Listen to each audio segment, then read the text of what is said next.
নমস্কার বন্ধুরা, আমি দিশা। আপনাদের সবাইকে জানাই অনেক অনেক স্বাগত। তো আজকে আমি প্রতিদিনের মতো আবারও একটি রেসিপি নিয়ে চলে এসেছি আপনাদের সামনে। আজকে আমার রেসিপি কুলের আচার। তো এই কুলের আচার কিন্তু গরমকালে ভাত ডালের সাথে খেতে কিন্তু খুবই ভালো লাগে। আর গরমে তো একটু টক টক জিনিস খেতে খুবই অসাধারণ লাগে। তো এই গরমেই কিন্তু আমি প্রত্যেক বছর কুলের আচার তৈরি করি।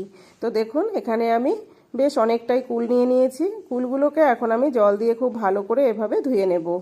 যেহেতু কুলগুলোকে আমি হাফ শুকনো করে নিয়েছি, অনেকটাই ধুলোবালুই পড়েছে, সেই জন্য একটু ধুয়ে নিতে হবে।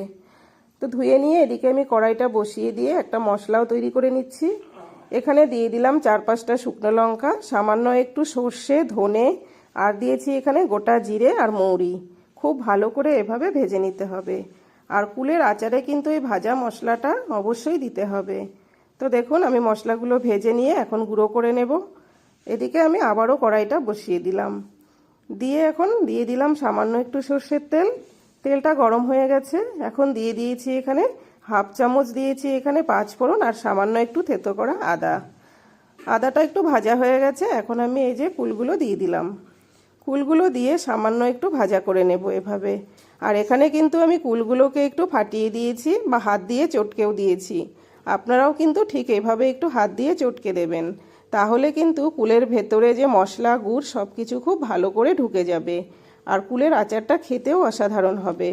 তো দেখুন, এখন আমি এখানে যে আখি গুড় দিয়ে দিলাম 200 গ্রাম, দিয়ে খুব ভালো করে এভাবে মিশিয়ে নেব। এখন এই গুড়ের বাটিটা ধুয়ে আমি সামান্য একটু জল দিয়ে দিলাম। জলটা দিয়ে এখন খুব ভালো করে মিশিয়ে নেব।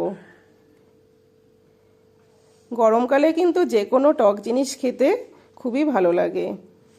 আর এইভাবে কিন্তু কুলের আচারটা তৈরি করলে 1 বছর ধরে রেখে খাওয়া যাবে। তো দেখুন, এখানে এখন আমি স্বাদ মতো একটু নুনও দিয়ে দিয়েছি। নুনটা দিয়ে খুব ভালো করে একটু ফুটিয়ে নিতে হবে।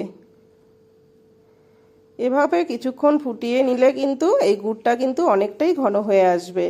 এই দেখুন, গুড়টা যতক্ষণ না পাক আসবে ততক্ষণ কিন্তু এভাবে নেড়ে যেতে হবে। তো দেখুন, দেখতে কতটা অসাধারণ হয়েছে। এখন আমি এর ওপরে 2 চামচ ভাজা মশলা দিয়ে দিলাম। দিয়ে খুব ভালো করে এভাবে মিশিয়ে নিচ্ছি। দেখুন, কুলের আচারটা কিন্তু অনেকটাই রেডি হয়ে গেছে। আর দেখতেও কতটা অসাধারণ হয়েছে। গুড়টাও কিন্তু একদম ঘন হয়ে কুলের গায়ে লেগে গেছে।